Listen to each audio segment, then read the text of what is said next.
This is part 2 in our 7-part series in the first half of the book of Mark. When we left off in part 1, Jesus was incredibly popular. The crowds were looking for him. They wanted to hear from him. They wanted to hear his teaching, and they wanted to see him do some more miracles. They wanted to be healed and things like that. And so you might wonder, is Jesus popular with everyone? Well, not quite. In this part of our series, you'll see that Mark shares 5 consecutive stories of growing opposition to Jesus.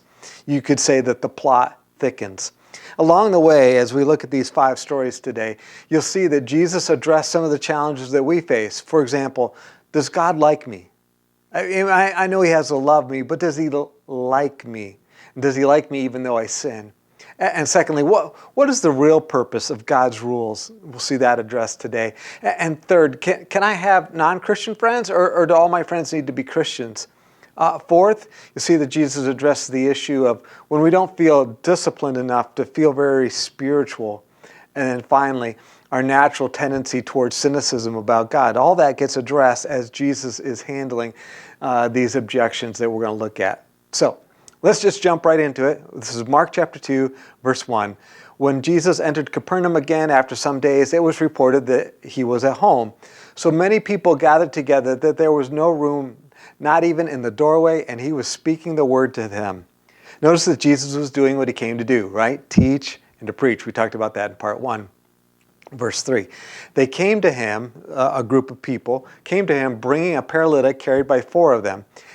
Since they were not able to bring him to Jesus because of the crowd, they removed the roof above him, and after digging through it, they lowered the mat on which the paralytic was lying. Time out. This sounds pretty strange, right? They lowered him down through the roof. Know that a typical peasant's home in this part of the Middle East was small. It was a 1-room structure, and it had a flat roof on the top. And they used the roof for storage and for drying produce and for sleeping on warm summer nights. And that roof was made of wooden beams with often a layer of thatch on top, and then compacted dirt and clay was pushed down on top of that to make it a little bit more waterproof. And you access this roof by an exterior staircase, or sometimes just a ladder. And so it makes sense what they did. They went up on top of the roof, and they removed the thatch, pulled back the boards, pulled the clay and dirt out of the way, and then lowered their friend down into the center of the room. Now, as you think about that, as crazy as that sounds to our thinking, what did they bring their friend to Jesus for? I mean, what were they expecting was going to happen next? Well, I think they expected that Jesus was going to heal him. And so let's see what happens. Verse 5. Seeing their faith, that's the guys on the roof, Jesus told the paralytic, the guy on the mat in front of him, "Son, your sins are forgiven." Now, forgiveness is probably not what they came for, even though all disease and suffering is ultimately caused by the curse and sin. It's not necessarily caused by our individual sins, and so they probably weren't thinking that forgiveness was what was going to happen next. Verse 6. But some of the scribes were sitting there, questioning in their hearts, "Why does he speak like this? He's blaspheming. Who can forgive sins but God alone?" Now, notice they said he's blaspheming. Blasphemy is just a fancy word for meaning offense against God, offending. So they're saying, he can't do this. He's offending God when he talks about, I'm going to forgive this man. He can't do that, which is interesting because as you think about this, they're actually guilty of the very crime that they're charging Jesus with. All right, so I put in the notes a chart, which we're going to try to fill in today. And by the way, as we go through these stories, I'm going to try to move as quickly as I can. There'll be some things in the notes that I don't explain really well or connect the dots really well. Hopefully, you can do some study on your own or talk about it with a small group. All right, so anyways, back to the notes. There's a chart I'm going to fill in with you here. The observation is that they see that Jesus forgives, right? And so then they ask a question. Who can forgive sins but God alone? Now, you and I are familiar with those times when somebody asks us a question, and it's not just a question. There's something behind it. There's actually an implication behind that. And in this case, the implication is, Jesus, you're not the Son of God, so you can't do this. I mean, Mark opened his book telling us that Jesus is the Son of God, but they don't believe it. And so they're looking at him and say, Jesus, with their question, you can't do this. You're not the Son of God. Let's read the next part of the story and see how Jesus responds, shall we? Verse 8. Right away, Jesus perceived in his spirit that they were thinking like this within themselves, and he said to them, "Why are you thinking these things in your hearts?" Oh, but that had to be a little spooky, creepy, right? Verse 9. Which is easier to say to the paralytic, "Your sins are forgiven," or say, "Get up, take up your mat and walk"? But so that you may know that the Son of Man has authority on earth to forgive sins, he told the paralytic, "I tell you, get up, take up your mat, and go home." And immediately he got up and he took the mat and went out in front of everyone. And as a result, they were all astounded and gave glory to God, saying, "We've never seen anything like this." Now, a couple things jump off the page here. First, notice that Jesus said, "So that you will know that the Son of Man has authority on earth to forgive sins." That's really the key to these collection of stories. It really is about challenging Jesus' identity and challenging his authority. But his response showed a few things. First, Jesus showed that, he believed, I can forgive sins because the offenses are against me, right? All of our offenses are against God. And so if the Son of God is standing there and he wants to forgive you, he can do that because the offenses were done against him. What Jesus said in his response is, look, forgiving is easier than healing. I'll do the harder thing to prove that I did the easier. And so that's exactly what he did. He healed the man to prove that he had already forgiven the man when he said that. All right, let's look at the second story. This is Mark chapter 2. We're in verse 13 now. Jesus went out again beside the sea, and the whole crowd was coming to him, and he was teaching them. Again, doing more of what he came to do, right? Preach and teach the good news that the kingdom has come. Verse 14. Then, passing by, he saw Levi, the son of Alphaeus, sitting at the tax office, and he said to him, "Follow me." Levi got up and followed him. Now, a bit of context to help us make sense of what's about to happen next.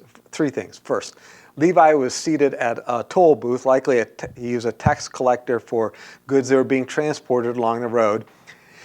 Okay, and tax collectors had a reputation for corruption, for dishonesty, and for being, in the eyes of the Jewish people, traitorous.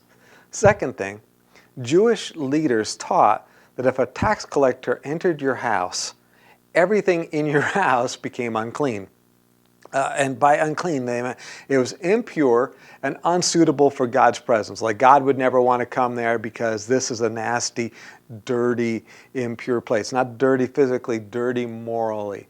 And they taught that tax collectors were so morally impure that if one entered your house, everything in your house became ceremonially unclean, and you'd have to deal with that. The third thing that we need to keep in mind in order to make sense of what's about to happen next is this. Dining with a person signified acceptance of that person. That's what it meant. Everybody you saw, man, if you were to sit down and do lunch with somebody, you were accepting that person. That's huge. All right, here we go. Verse 15. While he, Jesus, was reclining at the table in Levi's house, many tax collectors and sinners were eating with Jesus and his disciples, for there were many who were following him. And when the scribes, who were the Pharisees, saw that he was eating with sinners and tax collectors, they asked his disciples, "Why does he eat with tax collectors and sinners?" Right? Think about it here. Here's the observation. He's hanging out with sinners, right? He's in their home. In their minds, if one tax collector enters your house and that makes everything in your house impure, what does going into that person's house do, right? So they asked the question, why does he eat with tax collectors and sinners? And again, it's not an honest question. It's an accusation. It's an implication that you're not holy, Jesus. You're not pure. You're not acceptable to God because you've walked into the house of this man and you are eating with this man and his friends. You are not acceptable to God. You are not holy. You are not what God accepts. You are not what God expects. And the reason why is because sin spreads. The sin and the moral filth of that man has spread to you, Jesus. So you are no longer holy. You are not pure. You're not acceptable to God. Jesus' response is so telling. He responds through his actions and he responds through his words. Through his actions, he's saying this, I'm with them because I love them. Jesus is about to say, in his response that he saves sinners. That wasn't radical to them. Jews believed that God saves sinners. That wasn't some radical, earth-shattering thing. What was radical, what was earth-shattering, what was shocking to them is that God loves and even likes sinners while they're still sinners. Let me say that again. What's so radical about Christianity, about the God of the Bible, about Jesus Christ, is that he loves, he even likes sinners while they are still sinners. Verse 17. When Jesus heard this, he told them, it's not those who are well who need a doctor, but those who are sick. I didn't come to call the righteous, but sinners. So in his words, we get another part of Jesus' response. And he's saying, look, it's different with me. With Jesus, healing spreads. Sickness doesn't spread to me. Impurity doesn't spread to me. Healing spreads from me to these people.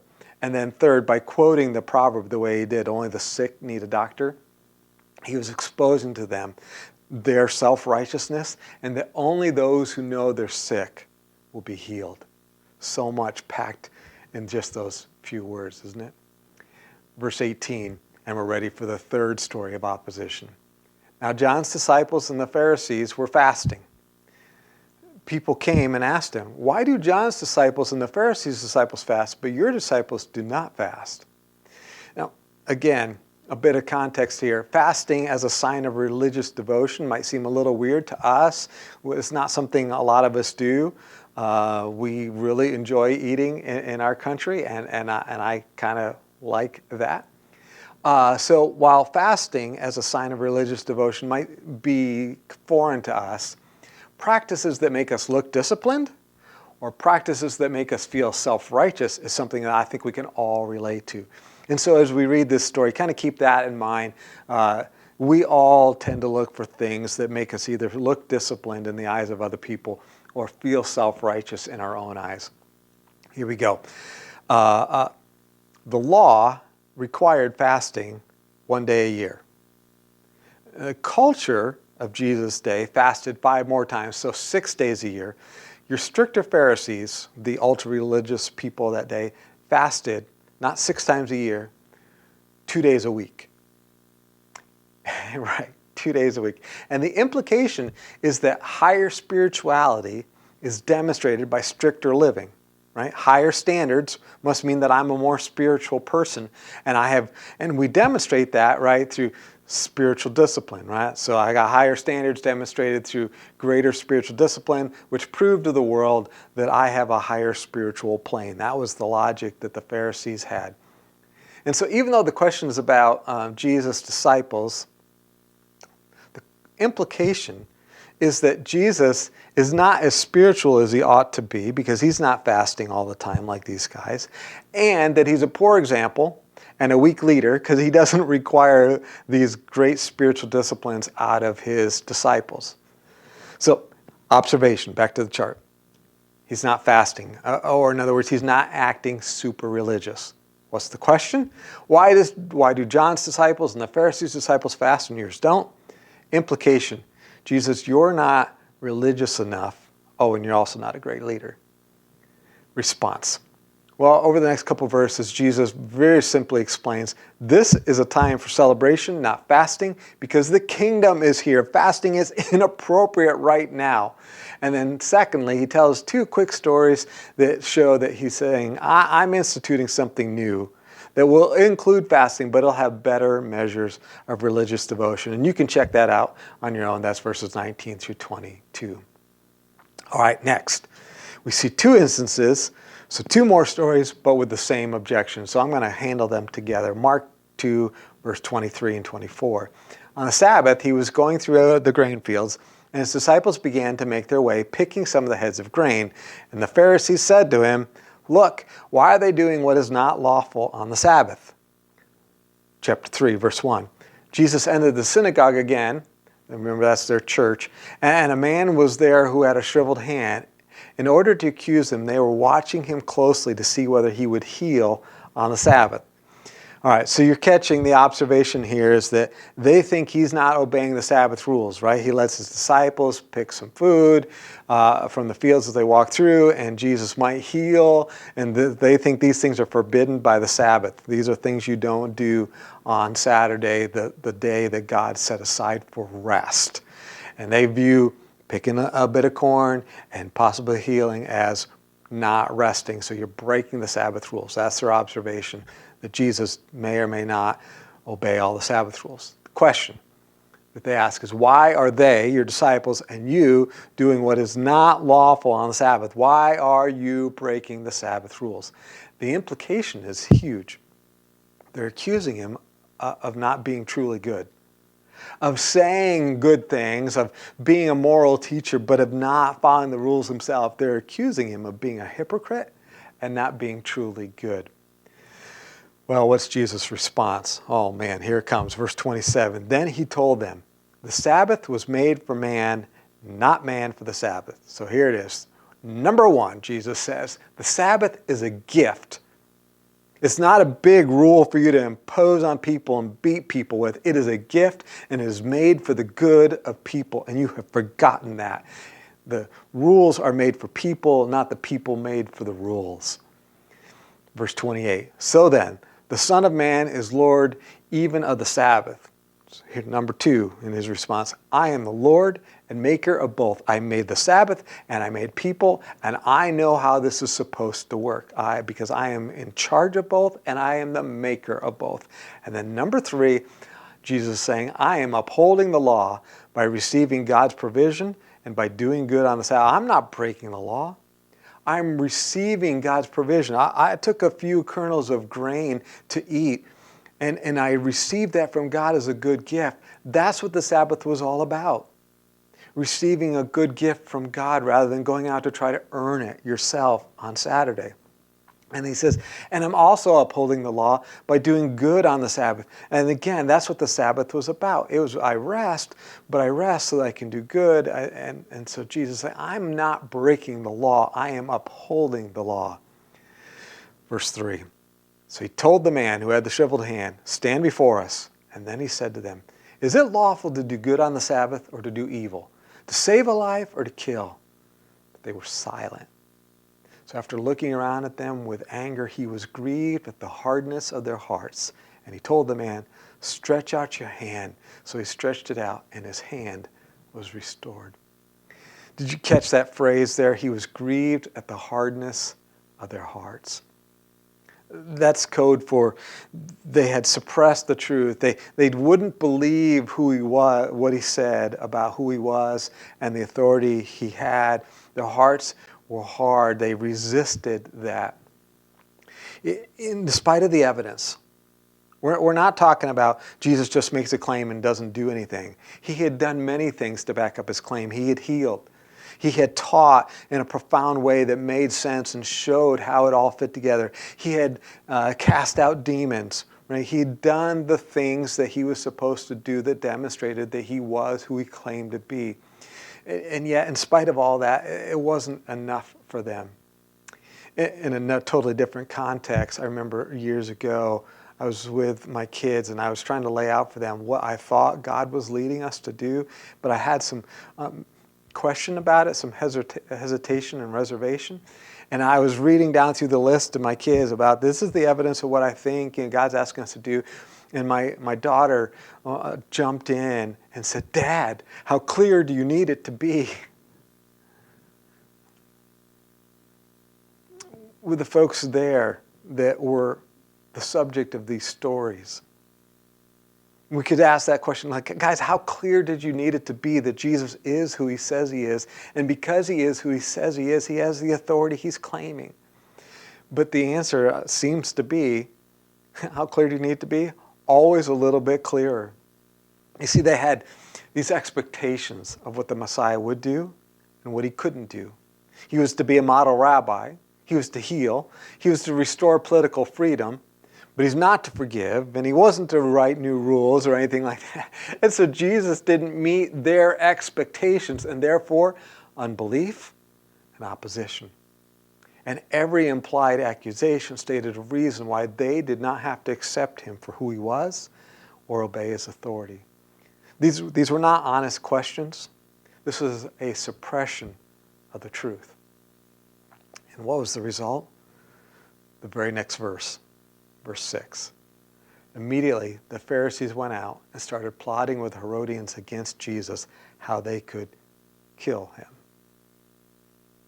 You see, that's where it ended for them. That's a scary thing for us as well. I'm going to come back to that in just a moment.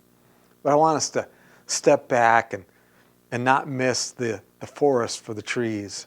You know, Jesus' responses in these 4 stories are pure gold. There are big lessons with very few words and very powerful examples. Every response in the study we looked at today is worth an entire week's worth of study. Because in his responses, Jesus addressed those things I mentioned right at the beginning. Does God like me even though I sin? The answer is resounding yes. Yes, he does. He loves, and he came to heal, and he hung out with these people. So does God like me even though I sin? Absolutely. And what is the real purpose of the rules? The real purpose of God's rules is the good of God's people. Right? His rules show that he has adopted us and that we are part of his creation. We are his sons and daughters, and he has designed us, and he has put things in practice, or put things out there to protect us. They are boundaries as evidences of his love. What about that question, can I have non-Christian friends? Well, it would appear the answer is yes. But we absolutely need to have Christian friends, but we can have non-Christian friends as long as we are a good example to them and they aren't just tearing us away from following Jesus. What about this issue of I'm not disciplined enough to feel very spiritual? Well, Jesus would say, hey, that's not the main measure of whether or not you're spiritual. He will go on to explain to us that the main measure of whether or not we're spiritual are not the disciplines we have, although we should have disciplines. And it's not the practices we have, and it's not whether we fast, although fasting is appropriate during this time because the King is not physically present with us. Jesus will explain later that the measure of our spirituality is our love for one another. It's not which rules can I obey on which days. It's am I growing in my trust in God and my love for one another. And then what about this issue of our natural tendency towards cynicism about God? Well, that's actually the point of all of this. The 5 stories make one larger point, and it's this. There's a spiritual battle, and Jesus' authority and identity are the key to that battle. They are the focal points of that battle. I'm going to put it this way. The old nature is always looking for a reason to not believe. I want to say that again. The old nature is always looking for a reason not to believe, a reason to harden the heart. The old nature is that part of us that needs to be changed by God, the old heart, if you will. And everyone has an old heart. We're born that way. So the old heart, the old nature is always looking for a reason not to believe. It's never reformed. It never says, I've got enough, right? You know, it never answers the question, how clear do you need it to be with? Oh, it's clear to me now. The old nature never does that. It is always looking for a reason not to believe. If you take nothing else out of our time together today, take that lesson home with me.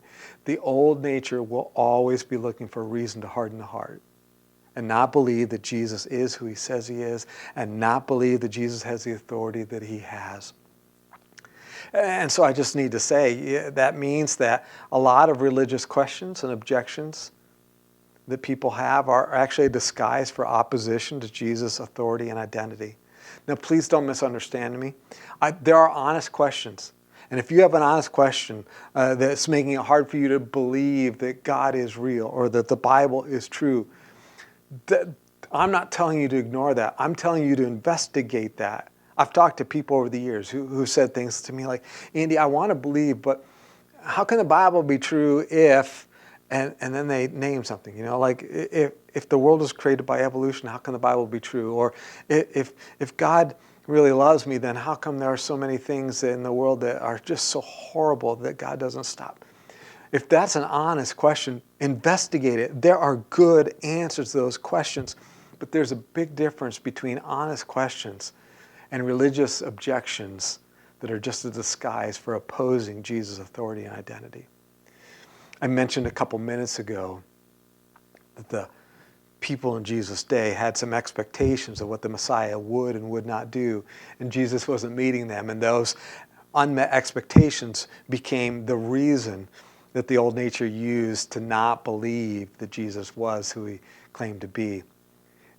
21st century Americans have expectations of what God will and won't do.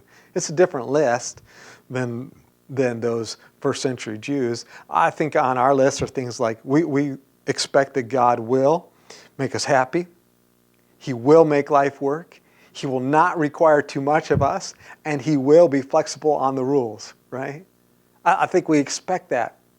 And when Jesus doesn't meet those expectations, it's very easy to allow those unmet expectations to become a reason to not believe. And we imply some things in our accusations, or we imply accusations against Jesus. We say things like, well, Jesus, you don't seem to understand my situation, or you didn't come through for me. You know, if you really understood how hard my situation was, you wouldn't require me to do it your way. You wouldn't require the rule to be where it is. You don't understand my situation, or you didn't come through for me. And so I'm not going to trust you, and I'm not going to believe in you, or I'm not going to do it your way, right? We do that like the Jews, the scribes, the Pharisees were doing on those days as they were interacting with Jesus. And I'm convinced that a lot of rationalization for disobeying clear biblical teaching is a disguise for opposition to Jesus' authority and identity. Who's susceptible to that? Everyone with an old nature experiences this spiritual battle, because the old nature is always looking for a reason to not believe. And even Jesus followers still have an old nature. We just have a new heart, a new nature that offsets the old, but the old is still there. So in light of that, you and I might want to be suspicious of the impulse to resist believing that Jesus is who he claims to be. You and I might want to be suspicious of the impulse to resist believing that Jesus will do everything he promised. And you and I might want to be suspicious of the impulse to resist accepting that Jesus has the authority to tell you or tell me what to do regarding situation X, if you will, in your life. I hope you'll give it some real thought this week. We'll see you back here for part 3.